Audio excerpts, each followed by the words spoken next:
So today's Q&A question is, how do I break my junk food addiction?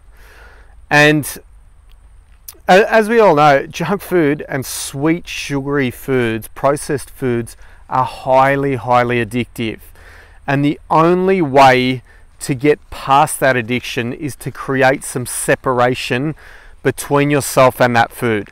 So in the initial phases, you need to either commit to some type of a challenge, and that's something that we've been doing a lot with clients over the last few years, is doing like 21-day sugar detoxes, different challenges where we commit as a group together and we try and have some abstinence when it comes to certain foods, whether it's alcohol, sugary foods, other processed foods.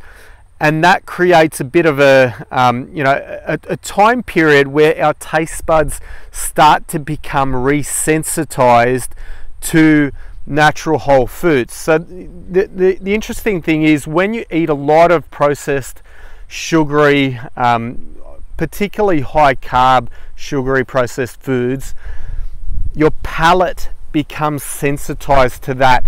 And when you eat real whole foods, those foods no longer taste any good. They taste very bland and boring, like they've got no flavor, because the taste sensation on these processed, engineered foods is so high that anything else compared to that will feel like nothing.